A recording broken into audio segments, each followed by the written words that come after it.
الحمد لله إن الحمد لله نحمده ونستعينه ونستغفره ونعوذ بالله من شرور أنفسنا ومن سيئات أعمالنا من يهده الله فلا مضل له ومن يضلل فلا هادي له وأشهد أن لا إله إلا الله وحده لا شريك له وأشهد أن محمدا عبد الله ورسوله أما بعد فقد قال الله سبحانه وتعالى في كلامه المجيد بعد أن أقول أعوذ بالله من الشيطان الرجيم رب هب لي من الصالحين فبشرناه بغلام حليم فلما بلغ معه السعي قال يا بني إني أرى في المنام أني أذبحك فانظر ماذا ترى قال يا أبت افعل ما تؤمر ستجدني إن شاء الله من الصابرين فلما أسلم وتله للجبين وناديناه أي يا إبراهيم قد صدقت الرؤيا إنا كذلك نجزي المحسنين صدق الله العظيم وقال رسول الله صلى الله عليه وسلم ما من أيام أحب العمل فيهن أو عمل فيها أحب إلى الله من هذه الأيام العشر صدق رسول الله صلى الله عليه وسلم সমস্ত প্রশংসা নিবেদন করছি আল্লাহ সুবহান ওয়া তাআলার প্রতি সালাত এবং তাসলিম শেষ নবী আখিরুন নবী মুহাম্মদ রাসূলুল্লাহ সাল্লাল্লাহু আলাইহি ওয়াসাল্লামের উদ্দেশ্যে আল্লাহুম্মা সাল্লি আলাইহি আল্লাহুম্মা বারিক আলাইহি। আমরা এখন যেই সময়ের মধ্যে বাস করছি এটা হচ্ছে যুলহিজ্জার 10 দিন। আল্লাহ সুবহানাহু ওয়া তাআলা কোরআনে কসম করেছেন ওয়াল ফাজরি ওয়া লায়ালিন আশর ওয়া লায়ালিন আশর 10 দিনের। এই 10 দিন হচ্ছে বছরের শ্রেষ্ঠ 10 দিন। তাহলে এই 10 দিন যদি বছরের শ্রেষ্ঠ 10 দিন হয় তাহলে লাইলাতুল কদরের শেষের যে 10 দিন সেটা কি? সেটা হচ্ছে শ্রেষ্ঠ 10 রাত। বছরে যত দিন আছে সবচেয়ে শ্রেষ্ঠ রাত হচ্ছে লাইলাতুল কদরের রাত, শেষ 10 রাতের এক রাত। আর বছরে যত দিন আছে সেই দিনের ভিতরে সবচেয়ে শ্রেষ্ঠ দিন হচ্ছে এই যুলহিজ্জার 10 দিন, এবং এই 10 দিনের ভিতরে শ্রেষ্ঠ দিন হচ্ছে আরাফাত দিবস। তো আমরা এই সময়ের মধ্যে এই সময়টাকে আমরা পার করছি এমন এক বরকতময় সময়ের মধ্যে আছে যেখানে প্রত্যেকটা সেকেন্ড, দিনের প্রত্যেকটা সেকেন্ড কাউন্টস। যে কোনো ভালো কাজের জন্য এটা একটা ফুরসা, এটা একটা বিশাল অপশন। সো রাসূলুল্লাহ সাল্লাল্লাহু আলাইহি সাল্লাম বলেছেন মা মিন আইয়ামিন আল আমালুস সালিহ ফিহা আহাব্বু ইলাল্লাহি আযজা ওয়া জাল মিন হাযিহিল আইয়াম, ইয়ানি আইয়াম আল আশর। যে বছরে এমন কোনো দিন নাই এই 10 দিন ব্যতীত যার এই 10 দিনের ভিতরে যেই আমলটা আল্লাহর কাছে সবচেয়ে পছন্দনীয় নয়, এই 10 দিনের আমল। বছরের সব দিনের ভিতরে সবচেয়ে পছন্দনীয় আমল আল্লাহর কাছে হচ্ছে এই যুলহিজ্জার 10 দিনের আমল। আহাব্বু মানে আল্লাহর কাছে সবচেয়ে পছন্দনীয়, ইলাল্লাহ ফি হাযিহিল আইয়াম, এই 10 দিনে, মানে এই যুলহিজ্জার 10 দিন। সাহাবীরা জিজ্ঞেস করলেন, কারণ সাহাবীদের মাথায় তো আছে যে সবচেয়ে শ্রেষ্ঠ আমল তো জিহাদ। তো ক্বালু ওয়ালাল জিহাদু ফি সাবিলিল্লাহ, ইয়া রাসূলুল্লাহ, যে আল্লাহর রাস্তায় যে জিহাদ করে এইটার চাইতেও কি উত্তম? কারণ আল্লাহ রাসূল বলেছেন মা মিন আমালিন, যে যত আমল আছে সব এই 10 দিনে আল্লাহর সবচেয়ে প্রিয় আমল হলো এই 10 দিনের আমল। 10 দিনের আমল সবচেয়ে প্রিয়। তো সাহাবীদের মাথার সাথে সাথে স্ট্রাক করছে যে জিহাদ ফি সাবিলিল্লাহ তো সবচেয়ে আল্লাহর কাছে সবচেয়ে মানে আল্লাহর নৈকট্য পাওয়ার সবচেয়ে বড় ওসিলা। ওয়ালাল জিহাদু ফি সাবিলিল্লাহ, আল্লাহ রাসূল বলেন ওয়ালাল জিহাদু ফি সাবিলিল্লাহ, এমন কি জিহাদ আল্লাহর রাস্তায় জিহাদ ফি সাবিলিল্লাহ নয়, মানে যুদ্ধ না, যুদ্ধ কিতাল আল্লাহর রাস্তায়, এটাও এটাও আল্লাহর কাছে কম প্রিয় এই দিনের আমলে সলে বা ভালো আমলের তুলনায়। ইল্লা দেখেন, ইল্লা রাজুলুন, তবে ওই ব্যক্তি বাদে খরাজা বিনাফসিহি ওয়া মালিহি ওয়া লাম ইয়ারজি মিন যালিকা বিশাই, তবে ওই ব্যক্তি ছাড়া যে জিহাদে বের হয়ে গেছে, হ্যাঁ আল্লাহর রাস্তায় যুদ্ধ করতে বের হয়ে গেছে, কিন্তু সে কোনো কিছু ছাড়া ব্যাক আসছে, অর্থাৎ শহীদ হয়ে গেছে। শহীদ হওয়া ছাড়া আর বাকি যত আমল আছে সব আমল এই দিনগুলোতে আল্লাহ সুবহানাহু ওয়া তাআলার পছন্দের সব আমল। তাহলে এই দিনগুলোতে কি আমল আছে আমরা শুরু করি, আসেন। আল ইকসারু ফি যিকরিল্লাহ, আল্লাহর স্মরণ বাড়িয়ে দেওয়া, আল্লাহকে স্মরণ করা, আল্লাহকে অন্তরের ভিতরে রাখা। এই 10 দিনে হাজিরা ওখানে যেই কাজ করছেন, আমরা তাদের সাথে মিল রেখে আমাদের এই দুনিয়াটাকে, আমাদের এইখানে আমরা নন হাজিরা, আমাদেরকে ওইভাবে আমরা আল্লাহর সামনে উপস্থাপন করব। সো বেশি বেশি আল্লাহর জিকির করা। জিকিরের মধ্যে যেই সুন্নাহ জিকির সেটা হচ্ছে তাকবীর। আব্দুল্লাহ ইবনে ওমর সহ সাহাবীরা তাকবীর পাঠ করতেন, আল্লাহু আকবার, আল্লাহু আকবার, লা ইলাহা ইল্লাল্লাহ, আল্লাহু আকবার, আল্লাহু আকবার, ওয়ালিল্লাহিল হামদ। তাকবীর কোথায় পাঠ করতেন? রাস্তাঘাটে। তাকবীর কোথায় পাঠ করতেন? বাজারে, ঘরে, সব জায়গায়। এটাকে বলে তাকবীরে আম, জেনারেল তাকবীরাত। সেটা হচ্ছে তাকবীরে আম, মানে এটা একটা মৃত সুন্নাহ, এটা আমাদেরকে জীবিত করতে হবে। আমরা এই যে এখন জুমা থেকে বেরোবো, সবাই ইনশাআল্লাহ তাকবীর দিতে দিতে বেরোবো ইনশাআল্লাহ। এই সুন্নাহটাকে আমরা জিন্দা করব। আল্লাহু আকবার, আল্লাহু আকবার, লা ইলাহা ইল্লাল্লাহু, আল্লাহু আকবার, আল্লাহু আকবার, ওয়ালিল্লাহিল হামদ। সমস্ত প্রশংসা আল্লাহর, আল্লাহ সবচেয়ে বড়, আল্লাহ সবচেয়ে বড়। যেই স্লোগান হাজিরা ওখানে দিচ্ছে, এই স্লোগান আমি এখানে দিব। কোহেরেন্স, মিল। তারপরে হচ্ছে জিক্রুল, এই তাকবীর খাস যেটা, সেটা হচ্ছে আরাফার দিন থেকে শুরু করে ইয়াউমুত তাশরিকের দিনগুলোতে সালাতের পরে জিকিরগুলো, যেটা আমরা সবাই আলহামদুলিল্লাহ করে থাকি। এটা আমরা যখন আমরা জামাতে নামাজ না পড়বো, তখনও যাতে আমরা এই জিকিরটা না ভুলে যাই, এটা খেয়াল রাখবে। যদি কোনো কারণে কারো জামাত মিস হয়ে যায়, তাহলে আমরা সালাত শেষে এই জিকিরগুলো করে নিব, এই তাকবীরগুলো পাঠ করে নিব, কারণ এটা সুন্নাহ। এবং আইয়ামুত তাশরিকের যত দিন আমরা এই আমলটা করব। এটা হচ্ছে আল্লাহর বরত্ব ঘোষণা করা। তো আমরা এখন যে সময় আছি, এটা হচ্ছে হজের টাইম। সো হজ জিনিসটা কি? হজ হলো একটা কিয়ামতের দিবস, যেখানে আল্লাহ সুবহানাহু ওয়া তাআলা সমস্ত মানুষ, কাফের, মুশরিক, মুসলিম, সমস্ত মানুষকে যেখানে একসাথ করবেন।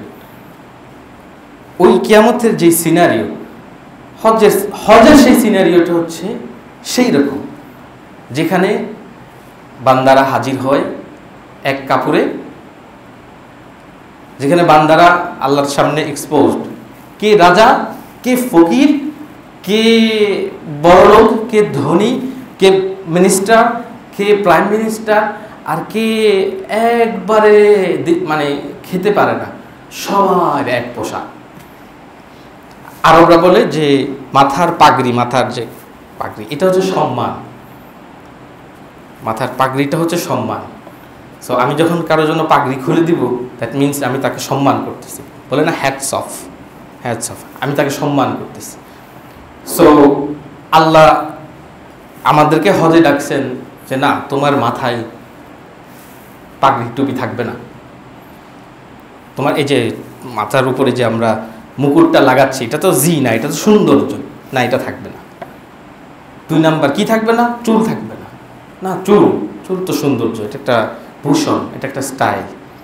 না, এটাও থাকবে না, এটাও কাটো। পোশাক সাদা, কাফনের পোশাক, যেটা পরে তুমি আল্লাহর সামনে দাঁড়াবা, ওই পোশাকে আসো। সো এই হজের যেই রিচুয়ালসগুলা, এই হজের যে অ্যাকশনসগুলো, এই আরাফার দিনে হাজার হাজারো মানুষ, সবার একটাই প্রার্থনা, এবং আমাদেরও ওই যে হাজিদের যে মেন্টালিটি, ওই যে আল্লাহমুখিতা, ওই আল্লাহমুখিতার মধ্যে আমাদেরকে এই 10 দিনে ঢুকে যেতে হবে। তাহলে এই 10 দিনে আমরা নফল সালাওয়াত, নফল নামাজ বাড়িয়ে দিব, দিনের বেলা নফল নামাজ বাড়িয়ে দিব, রাত্রে তো থাকবেই, কিন্তু দিনের বেলা আমরা নফল নামাজ বেশি পড়বো, কারণ এই 10 দিনের দিনের আমল বেশি উত্তম, এই 10 দিনের দিন বেশি উত্তম। তাহলে দিন যদি বেশি উত্তম হয়, তাহলে আমাদের কাছে একটা বড় অপরচুনিটি আছে, এই 10 দিনের সব 10 দিন আরাফার দিন পর্যন্ত কি করা? রোজা রাখা। আর এই 10 দিনের এই রোজাগুলি হবে আপনার জীবনের বেস্ট রোজা, সবচেয়ে সওয়াব বহুল রোজা, আল্লাহর নৈকট্য অর্জনের সবচেয়ে সুন্দর রোজাগুলো হবে এই 10 দিনের, যেখানে আপনি খাদ্য পানীয় ত্যাগ করবেন, আল্লাহমুখী হবেন। এরপরে হচ্ছে তওবা ইস্তেগফার করা, আল্লাহর দিকে ফিরে আসা, তাকবীর তাহলিল, এগুলোর কথা আমরা আলোচনা করলাম। এরপরে আমরা চলে আসি ইয়ামুল আরাফার যেই সিয়াম, ইয়ামুল আরাফাতে আমাদেরকে সিয়ামের কথা রাসূলুল্লাহ সাল্লাল্লাহু আলাইহি সাল্লাম বলেছেন, এই 10 দিনের সবচেয়ে স্পেশাল আমলের একটা, যে সিয়ামু ইয়াউমি আরাফা, হাদিস সহিহ মুসলিম, সিয়ামু ইয়াউমি আরাফা আহতাসিবু আলাল্লাহ, আমি আল্লাহর কাছে আশা করি আন ইউকাফিরা সানাতাল্লাতি ক্বাবলা ওয়াস সানাতাল্লাতি বা'দা, আমি আল্লাহর কাছে আশা রাখি যে এই আরাফার দিনে যে সিয়াম পালন করবে, রোজা রাখবে, তার পূর্ববর্তী বছরের গুনাহ এবং পরবর্তী বছরের গুনাহ আল্লাহ ক্ষমা করে দিবেন। মুহাররমে আল্লাহ রাসূল বলেছেন ওই বছরের গুনাহ ক্ষমা করবেন, কিন্তু আরাফার দিবসের সিয়ামের ব্যাপারে বলেছেন যে যেই বছর সে রাখছে তার সেই বছর এবং সামনের বছর। তবে প্রিয় ভাইরা, একটা জিনিস খেয়াল রাখবেন, যেখানে কাফারাতুস সাইয়্যাত, গুনাহ মাফের কথা বলা হয়, সেখানে সাধারণত সেই সব গুনাহ যেগুলি বান্দার হকের সাথে সম্পর্কিত নয়, সেই সব গুনাহ, বিশেষ করে সমস্ত সগীরা গুনাহ আর বান্দার হকের সাথে সম্পর্কিত নয় এমন গুনাহ, বান্দার হক যদি কেউ নেয়, আরাফার সিয়াম 1000 বছর রাখলেও কোনো কাজ হবে না, ওই বান্দাকে ওই হক ফেরত দিতে হবে। আর যদি কবিরা গুনাহ থাকে, কবিরা গুনার জন্য তওবা ইজ আ মাস্ট, কবিরা গুনার জন্য তওবা হচ্ছে মাস্ট।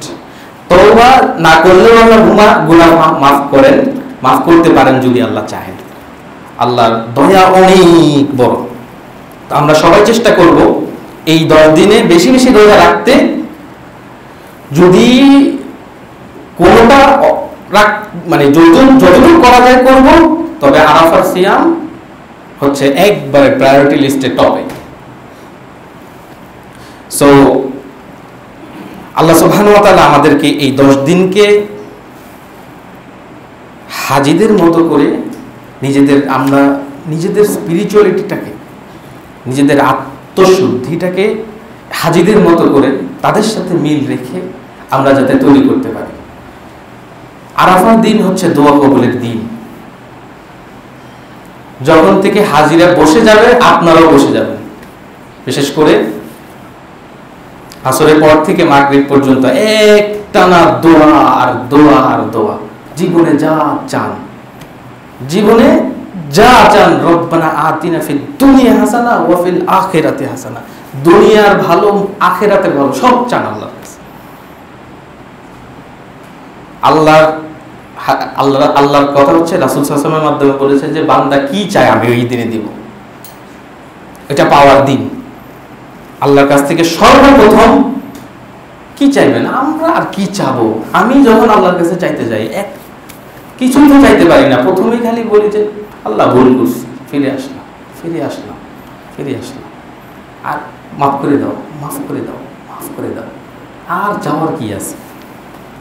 কিছু যে চাবো, যেই নাখান্দা বান্দা আমি কি আর চাবো? আল্লাহ নাজাত মিলাও, আখেরাতের নাজাত। সো আরাফার দিনে দ্বিতীয় কথা হচ্ছে যে আরাফার দিনটা কোন দিন? সেটা কি বাংলাদেশে আমরা যেই দিন আমাদের ক্যালেন্ডার অনুযায়ী আরাফার দিন আসবে ওই দিন, নাকি যেই দিন আরাফাতে হাজির অবস্থান করছেন ওই দিন? সো এখন যেহেতু আমরা জানতেছি যে হাজিরা 9 জিলহজ, সৌদি আরবের 9 জিলহজ, ঠিক এই টাইমে এখন আরাফায় আছেন। তো পৃথিবীর একটা বিশাল সংখ্যক স্কলার বলছেন যে ওই দিনেই সিয়ামটা রাখা, মানে যেই দিন 9 জিলহজ হাজিরা আরাফাতে অবস্থান করছেন সেদিন হয়তো বাংলাদেশের হিসাবে 8 জিলহজ। তো এইটা একটা মতামত যে যেই দিন হাজিরা আরাফায় অবস্থান করছেন, কারণ আল্লাহ রাসূল বলেছেন কি সিয়াম ইয়াউমি আরাফা, ইয়াউমি আরাফা সিয়াম। আচ্ছা, আরেকটা হচ্ছে যে আরাফার দিন আমাদের জন্য তো বাংলাদেশে কত 9 জিলহজ, বাংলাদেশে যখন 9 জিলহজ হবে তখন আমরা রাখবো সিয়াম। সো এইটা আমার এখন ইফ ইউ আস্ক মি যে আমি কোনটা প্রেফার করি, আমি বলবো যে হ্যাঁ, আমি বলবো যে যেই দিন হাজিরা অবস্থান করছেন সিয়ামু ইয়াউমি আরাফা, আরাফার দিন। সো আরাফার দিনটা যেহেতু একবারে ক্লিয়ার যে আজকেই হাজিরা আরাফায় অবস্থান করছেন, সো আমার মত হচ্ছে যে আরাফার দিনেই সিয়ামটা পালন করা, যদিও এটা বাংলাদেশে 8 তারিখ। তবে এখন বলবেন যে হুজুর এত রকম কথা, এটা বলে ওইটা বলে। আমার কথা হচ্ছে যে আপনি যেটা ফলো করতে চান ইউ ক্যান ডু ইট, ইনশাআল্লাহ আল্লাহ সওয়াব দেওয়ার মালিক উনি, ইনশাআল্লাহ আল্লাহর কাছে এগুলি আটকাবে না, ইনশাআল্লাহ। আমাদের সামনে যেই আরেকটা বড় উৎসব সেটা হচ্ছে কোরবানি। আল্লাহ সুবহানাহু ওয়া তাআলা আমাদেরকে যত উৎসব দিয়েছেন, বছরে 2টা ঈদ, এই 2টা ঈদ আল্লাহ সুবহানাহু ওয়া তাআলা আমাদেরকে 2টা বড় বড় অনুষ্ঠান, 2টা বড় বড় রিচুয়ালসের পরে আল্লাহ আমাদেরকে দিয়েছেন। এক নাম্বার হচ্ছে ঈদ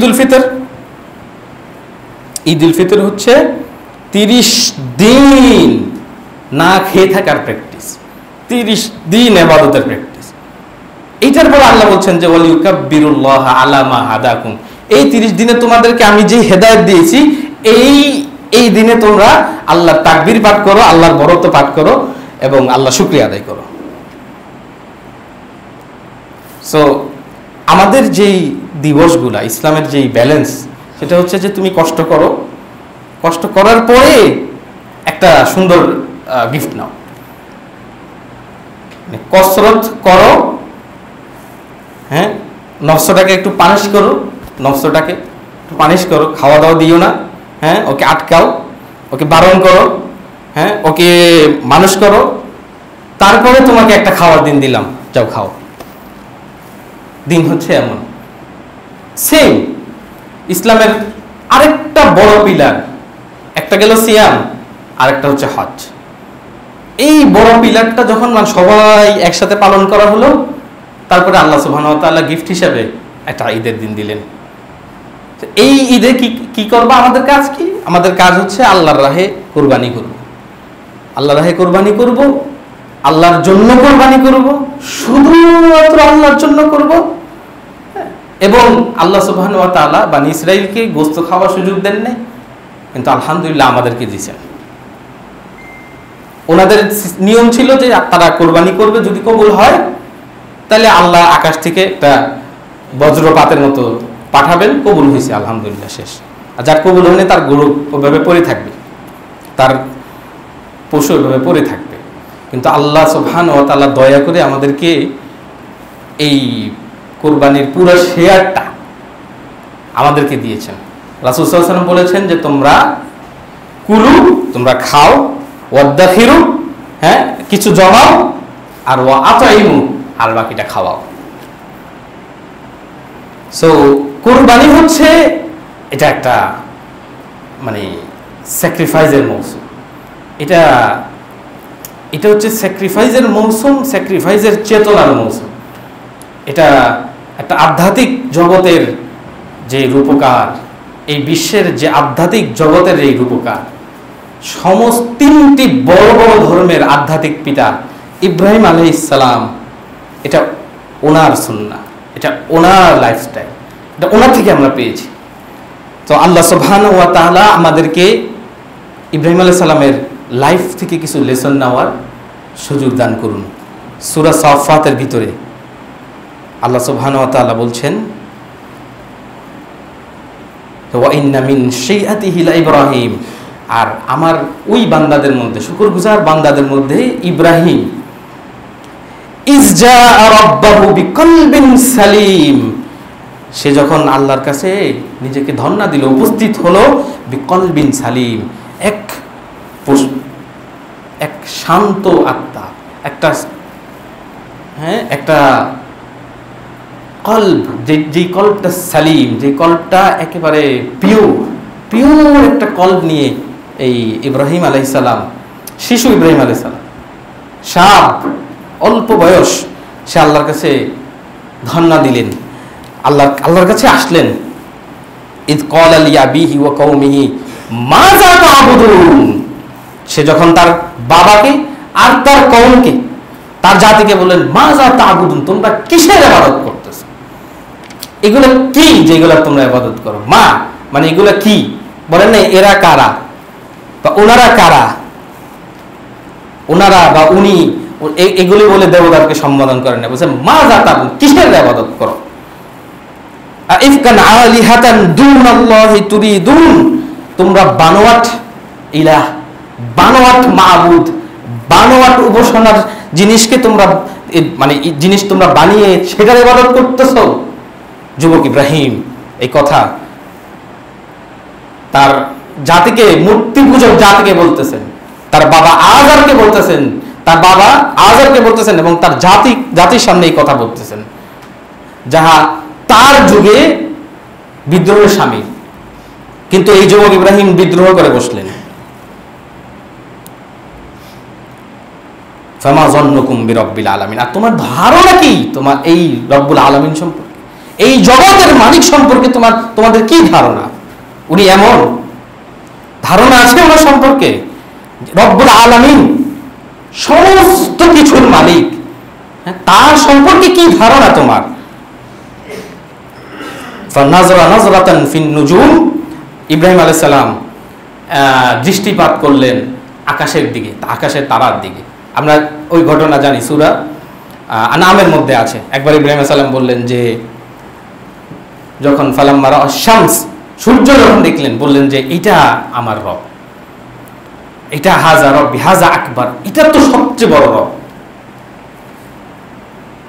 তখন যখন সূর্য ফালাম্মা আফাল, যখন সূর্য ডুবে গেল, বলল যে না, সূর্য এটা তো আমার রব হতে পারে না।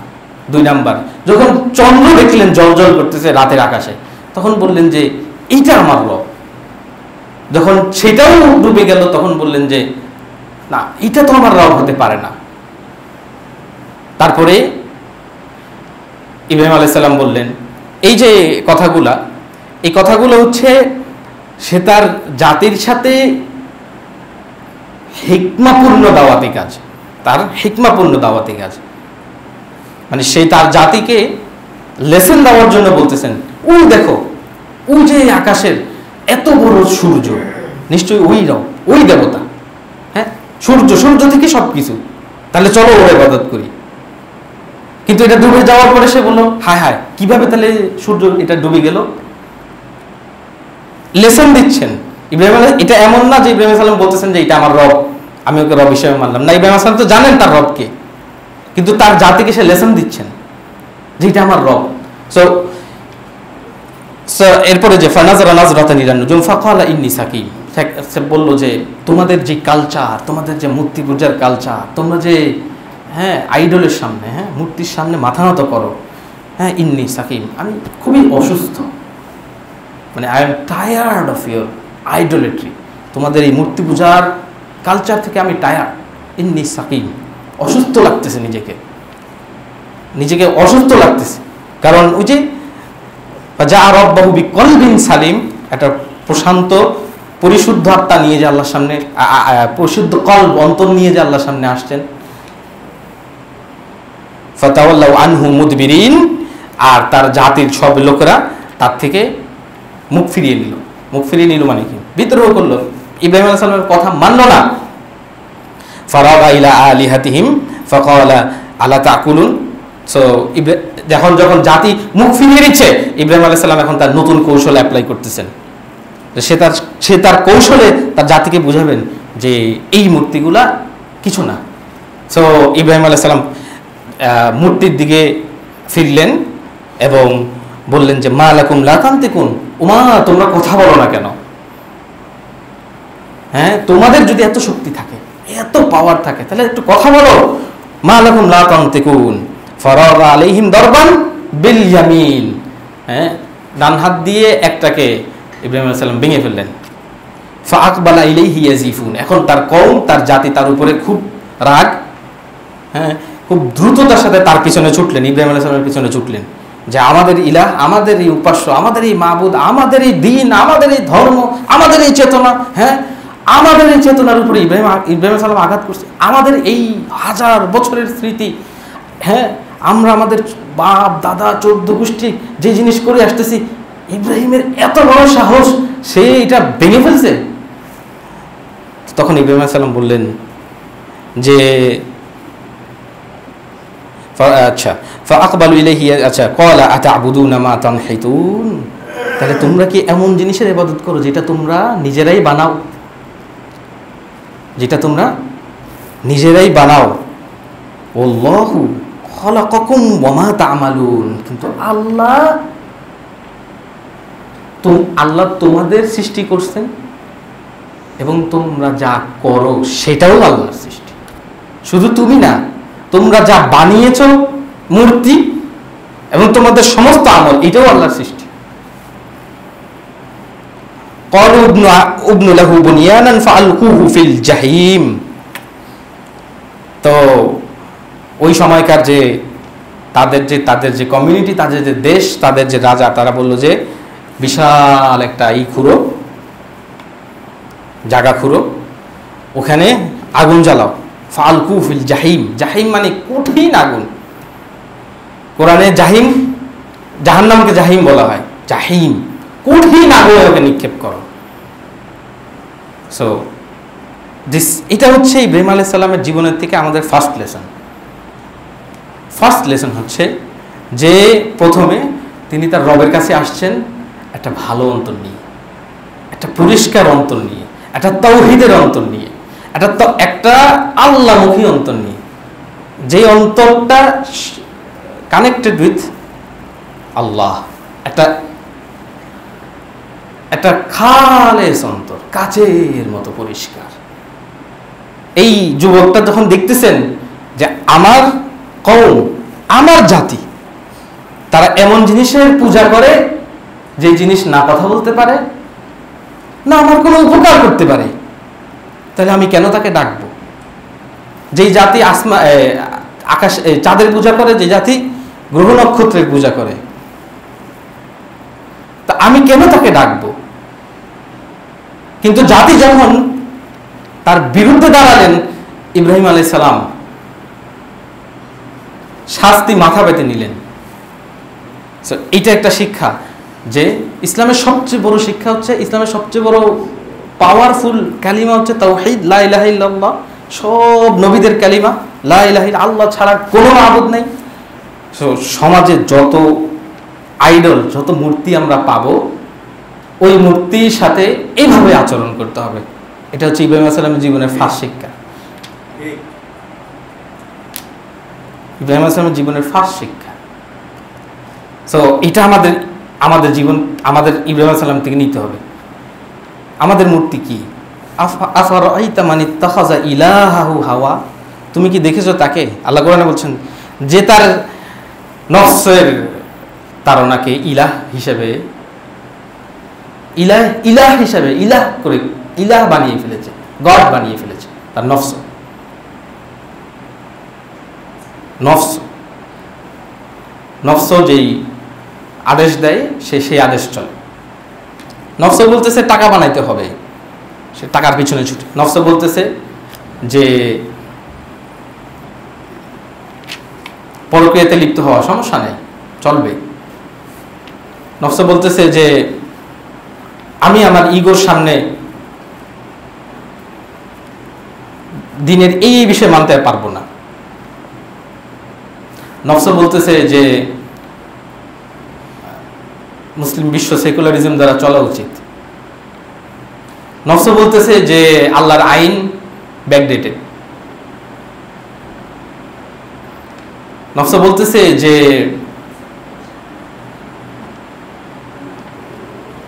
আল্লাহর আইন যদি আসে তাহলে হয়তো আমরা আমাদের দেশ চালাতে পারবো না। নফস বলতেছে যে ইবাদত এবং রোজা, নামাজ, তাহাজ্জুদ, ইসলাম, দিন, মসজিদ, মাদ্রাসা, ঈদ, এগুলো মুসলিম সংস্কৃতি, এগুলোকে এটার জায়গায় থাকতে দিতে হবে, কিন্তু এটা আবার অন্য জায়গায় নেওয়া যাবে না। আপনি এই নফসের কথা মানলেন, তাহলে আপনার এই নফসটা একটা আইডল, এইটা একটা সনাম, এটা একটা কি, এটা একটা মূর্তি। কারণ আপনি নফসের কথায় চলেন, নফসের কথায় চলেন। আফারা আইতা মান ইত্তাখাযা ইলাহাহু হাওয়া, যে তার অন্তরকে ইলাহ হিসেবে গ্রহণ করছে। সর্বপ্রথম যদি ইব্রাহিম আলাইহিস সালামের আদর্শে আমরা মানে তার আদর্শকে আমি গ্রহণ করতে চাই, তাহলে সর্বপ্রথম আমার অন্তরের ভিতরে যেই নফসটা অথবা আমার অন্তরের বাইরে যেই মূর্তিগুলো আমি সেট করে রাখি, হ্যাঁ, যেই মূর্তিগুলো আমি সেট করে রাখেছি, এই মূর্তিটাকে সর্বপ্রথম আমাকে সরাইতে হবে। সমাজে বহু মূর্তি আছে। যেমন আমরা গ্রামগঞ্জে মেয়েদের বিয়ে দিতে পারি না, ছেলেদের যৌতুক নেওয়া লাগবে। এই প্রথা কোত্থেকে আসলো? এটা কি ইসলাম ধর্মের প্রথা? হ্যাঁ, এই মূর্তি ভাঙতে হবে যদি ইব্রাহিম আলাইহিস সালামের অনুসারী হতে চান। বিবাহ করা এটা কি একটা যুবকের প্রয়োজন না? তাকে কি 500 মানুষ দাওয়াত করে খাওয়াতে হবে? জরুরি নাকি মসজিদে বিয়ে করে খেজুর দিলেও হয়? সবাই সামর্থ্য অনুযায়ী করবে। সামর্থ্যের বাইরে ধার নিয়ে কর্য করে তারপরে বিবাহ করা, এটা একটা সামাজিক মূর্তি। এটা আমার মূর্তি, আমরা বানাইছি, আমাদের কালচার। এটা না করলে হবে না, যেটা না করলে হবে না। সবাই আপনাকে ধরবে, ইব্রাহিম আলাইহিস সালামের জাতির মতো সবাই আপনাকে ধরবে এবং পানিশ করবে, কথা শোনাবে। ওইটা একটা মূর্তি, ওই মূর্তিটা ভাঙতে হবে। আপনার বাবা মারা গেছে, আপনার মা মারা গেছে, আপনার আত্মীয় স্বজন মারা গেছে, সবাই ধরবে। খাওয়া কোথায়, কোনখানি, 7 দিন কোথায়, 40 দিন কোথায়? ওয়াল্লাহি ইসলামের সাথে এটার দ্রুততম কোনো সম্পর্ক নাই।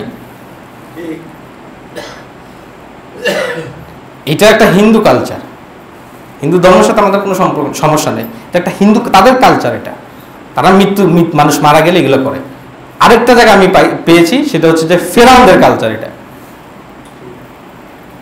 তাহলে আপনার আত্মীয় স্বজন মারা যাওয়ার পরে যদি আপনি মানুষের চাপে আল্লাহর অসন্তুষ্টির একটা কাজ করেন, তাহলে আপনি মানুষকে কিন্তু মূর্তি হিসাবে নিচ্ছেন। এই সমাজ আপনার জন্য মূর্তি, এই মূর্তির সামনে আপনি মাথা নামাচ্ছেন। ইব্রাহিম আলাইহিস সালামের আদর্শ হচ্ছে যে সমাজ কি বলবে আমি জানি না, কিন্তু আমি এই কাজ করবো না। আসসালামু আলাইকুম। ওকে, যেই জায়গায় নত হয়ে দাঁড়ায় থাকতে হবে, যদি আমি এভাবে নত না হয়ে দাঁড়াই, ওই জায়গায় আপনি হাত পিছনে দিয়ে দাঁড়াবেন, মাথা উঁচু করে এভাবে দাঁড়াই থাকবেন। দেখি কে কি বলে, কিসের জন্য কার সামনে আমাদের দাঁড়াইতে হবে, হ্যাঁ, কোন গান শুনলে হঠাৎ করে দাঁড়ায় যাইতে হবে, মানে নানান অঙ্গভঙ্গি করতে হবে, হ্যাঁ, তারপরে কোনো সৌধর সামনে আমাকে মাথা নিচে করতে হবে। ঠিক ওই জায়গায় যা বলবেন যে না, আমি এটার সামনে মাথা নত করবো না। এটা আমার বাপ দাদার স্মৃতি, কোনো সমস্যা নাই। এটা আমার পূর্বপুরুষদের স্মৃতি, কোনো সমস্যা নাই। কিন্তু আমি এটাকে পূজা করবো না। তো আমার বাবার কবর কি কেউ যদি পূজার স্থল বানায়, আমি সেটা ভেঙে ফেলবো। কারেক্ট? সো মাথা উঁচু রাখা, ইসলামের শির দেগা নাহি দেগা আমা, হ্যাঁ, কল্লা যাবে কিন্তু মাথার পাগড়ি খুলবো না। এটা হচ্ছে ইব্রাহিম আলাইহিস সালামের চেতনা, স্যাক্রিফাইসের চেতনা। আচ্ছা, এরপরে কি হলো? তাহলে সমাজের বিরুদ্ধে যাওয়ার কারণে এখন ইব্রাহিম আলাইহিস সালামকে দাও জাহিমে, কঠিন আগুনে ফেলাও। হ্যাঁ, আগুনে ফেলানোর পরে ফারাদু বিহি কাইদা ফাজআলনাহুমুল আসফালিন। তো তার সমাজ কি চাইলো? ইব্রাহিম আলাইহিস সালামের কৌশল করতে চাইলো, কিন্তু আল্লাহ বললেন যে এদেরকে আমি একেবারে নিচ থেকে নিচুত্তর বানিয়ে দিলাম।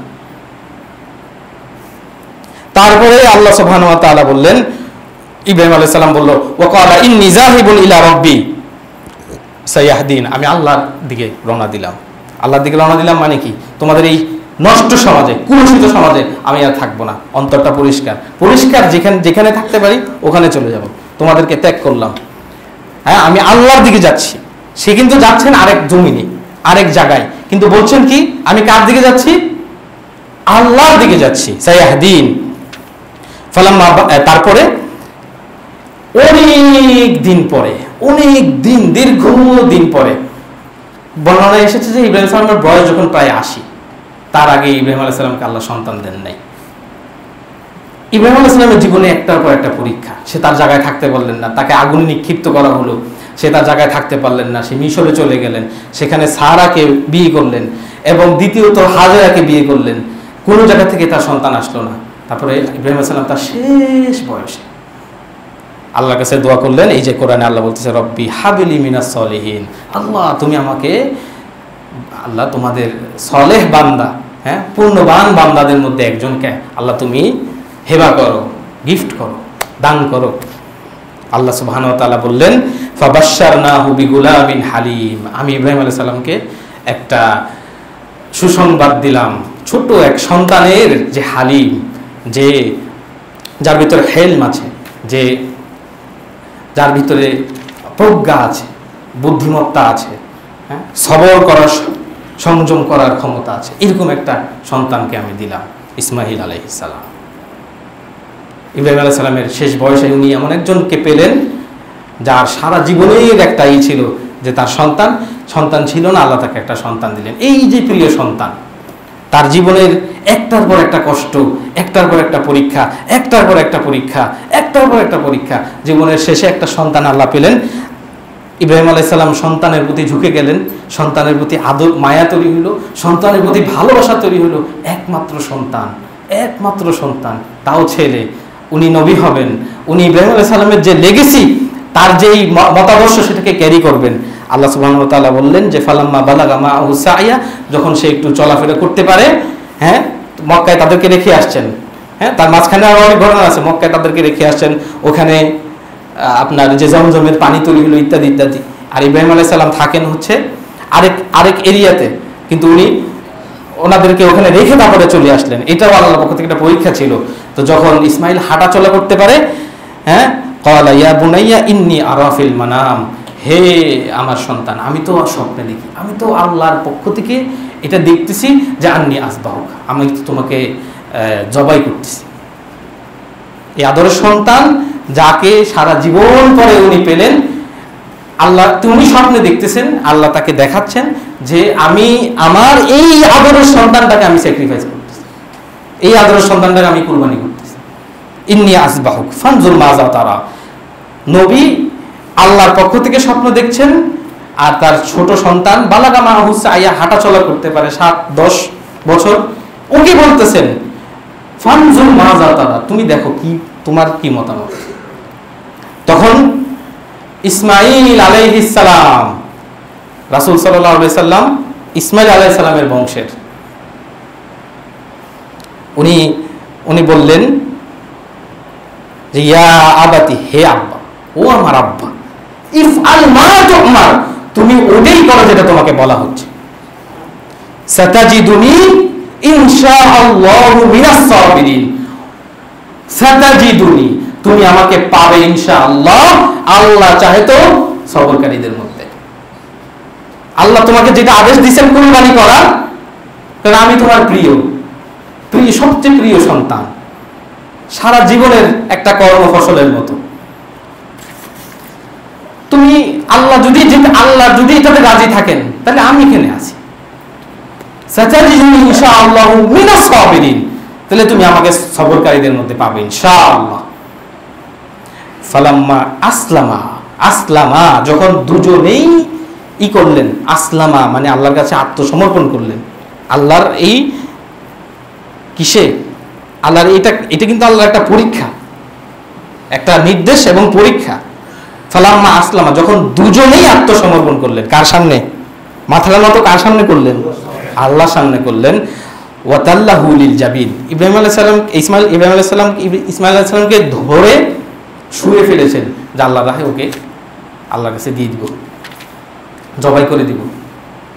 তখন আল্লাহর পক্ষ থেকে ডাক আসলেন, ওয়া নাদাইনাহু, আমরা তাকে ডাকলাম, আন ইয়া ইব্রাহিম, ও হে ইব্রাহিম, কদ সাদ্দাকতা রুইয়া, তুমি তোমার স্বপ্নকে বাস্তবায়ন করেছো। কদ সাদ্দাকতা রুইয়া, না আমি তোমার সন্তানকে কোরবানি করতে চাও, এটা আমি চাই নাই। আমি দেখতে চাইছি যে তুমি তোমার প্রিয় ছেলেটাকে, হ্যাঁ, আমার জন্য তুমি ওকে ছেড়ে দিতে রাজি আছো কিনা, তুমি কাকে চাও, এই ছেলেটা না আমি?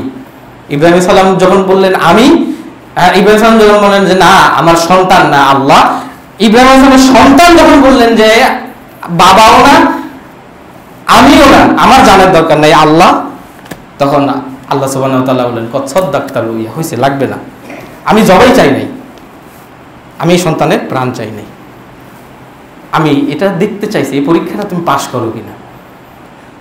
ওয়া নাদাইনাহু ইয়া ইব্রাহিম কদ সাদ্দাকতা রুইয়া, আল্লাহ বলছেন ইন্না কাযালিকা নাজিজিল মুহসিনিন, আর এইভাবেই আমি মুহসিন, যারা ইহসান করে, মুহসিন, হ্যাঁ, পারফেকশনের উপরে যারা চলে, আমি তাদেরকে এইভাবেই জাযা দান করি, হ্যাঁ, এইভাবেই তাদেরকে আমি প্রতিদান দান করি। হ্যাঁ, আল্লাহ বলছেন যে ইন্না হাযা লাহুল বালাউল আযীম, এটাই ইব্রাহিম আলাইহিস সালামের জন্য অনেক বড় একটা বালা ছিল। এটা তারাই বুঝবেন যে সন্তান হারায়, সে জানে যে এটা কত বড় বালা, এটা তার জন্য অনেক বড় একটা টেস্ট ছিল, অনেক বড় একটা পরীক্ষা ছিল। ওয়া ফাদাইনাহু বিযিবহিন আযীম, কিন্তু ওই ইসমাইলের জায়গায় আল্লাহ সুবহানাহু ওয়া তাআলা ফিদিয়া হিসাবে একটা বিশাল জাবেহকে আল্লাহ ওই জায়গায় তার পরিবর্তে আল্লাহ প্রতিস্থাপন করলেন। তো এই যে ইব্রাহিম আলাইহিস সালামের লেগেসি, এই যে কোরবানি, স্যাক্রিফাইস, সন্তানকে স্যাক্রিফাইস করার জন্য যে বাবা রাজি হয়ে গেছেন, ওই যে চেতনাটা, এই চেতনাটা হচ্ছে কোরবানির চেতনা। আমরা আমাদের মাল সম্পদ সবকিছু দিয়ে কোরবানি করব, কিন্তু আমাদের চেতনাটা থাকতে হবে ইব্রাহিম আলাইহিস সালামের চেতনা। সামনে বাতিল আসবে, বাতিলকে মোকাবেলা করতে হবে, বাতিলকে মোকাবেলা করার জন্য আগুনে পড়তে হলে আগুনে পড়ব। আল্লাহ তার বান্দাদেরকে পরীক্ষা নেবেন, কিন্তু পরীক্ষায় উত্তীর্ণ হতে হতে দেখবেন আল্লাহ সাহায্য চলে আসবে। ইব্রাহিম আলাইহিস সালামকে যখন আগুনে নিক্ষেপ করা হলো, ইব্রাহিম আলাইহিস সালাম রেডি, সে আগুনে পড়ে যাবে। 3 দিন ধরে আগুন জ্বালানো হচ্ছে, ইব্রাহিম আলাইহিস সালাম রেডি, সে আগুনে পড়ে যাবে। আগুনের ফেলা হলো, আল্লাহ বললেন ইয়া নারু কুনি বারদান ওয়া সালামা, হে আগুন তুমি ঠান্ডা হয়ে যাও। শেষ একটা কথা বলে, আপনি যদি স্যাক্রিফাইসের জন্য রেডি হন, আল্লাহ যখন দেখবেন যে স্যাক্রিফাইসের জন্য এই লোকগুলা, আমার এই উম্মাহ, এই প্রফেটের উম্মাহ রেডি, আল্লাহ ইনশাআল্লাহ বিজয় দিয়ে দিবেন। বদরের যুদ্ধ, আল্লাহ রাসূল সাল্লাল্লাহু আলাইহি ওয়াসাল্লাম দোয়া করতেছেন আল্লাহর কাছে যে হে আল্লাহ, বদরের যুদ্ধে কতজন সাহাবী? 313 জন সাহাবী আল্লাহর কাছে দোয়া করতেছেন। আল্লাহ রাসূল হাত তুলে যে আজকে যদি আমরা এখানে মারা যাই, পৃথিবীর বুকে আর তোমার নাম নেওয়ার কেউ থাকবে না। বদরের যুদ্ধ ইসলামের সবচেয়ে বড় ডিসাইসিভ যুদ্ধ এটা। যদি কোনো কারণে আল্লাহ রাসূল সাল্লাল্লাহু আলাইহি ওয়াসাল্লাম এবং তার সাহাবী সবাইকে ওই মুহূর্তে শেষ করে দেওয়া যেত, আজকে আমরা ইসলাম পেতাম না, ট্রু না? কিন্তু এই মাত্র 313 জন তার 3 গুণ বড় একটা বাহিনীর সাথে যুদ্ধ করতে যখন রেডি হয়ে গেলেন, আল্লাহ কি বললেন? আসমান থেকে ফেরেশতা দিয়ে দিলাম, ফেরেশতা পাঠা দিল। সো আমরা যদি আমরা যদি গাদ্দারি করি আল্লাহ আমাদেরকে ওরকম পরিণতি দিবেন। আর যদি স্যাক্রিফাইসের মেন্টালিটি রাখি, হ্যাঁ, আমরা যদি অনেক জিওপলিটিক্যাল অ্যানালাইসিস, হ্যাঁ, কিভাবে ইসরায়েল ওই জায়গায় এমনি সামনে, হ্যাঁ, এখানে ইসরায়েলের আশেপাশে এই দেশ সেই দেশ সব বাদ দিয়ে আমরা যদি বলি যে যে কোনো মূল্যে আমরা ফিলিস্তিনকে বাঁচাবো, আর ফিলিস্তিনকে বাঁচানোর জন্য যা করা লাগে, সামনে যতগুলো গাদ্দার নেতা আছে, হ্যাঁ, যতগুলো বিন সালমান আর যতগুলা সবগুলাকে সমান করে তারপরে ফিলিস্তিন থেকে আগাবো, আল্লাহ বিজয় দান করবেন ইনশাআল্লাহ। আকুলু কাউলি হাযা ওয়া আস্তাগফিরুল্লাহ ওয়া লাকুম ইন্নাহু হুয়াত তাওয়াবুর রহিম।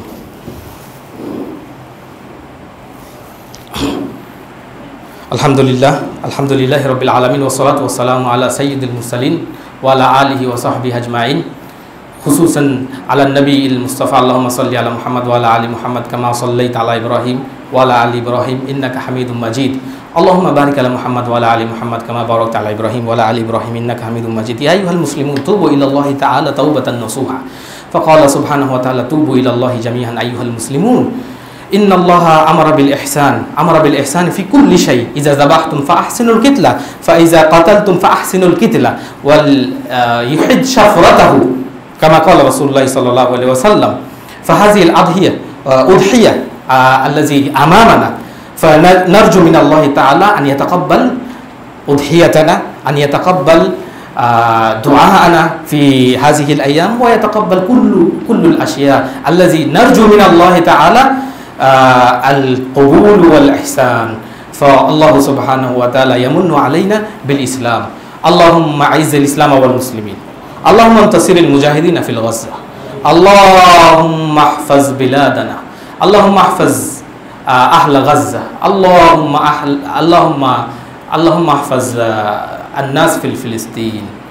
اللهم اجعل تدبير إسرائيل تدميرهم. اللهم زلزل أقدامهم. اللهم زلزل أقدامهم يا رب.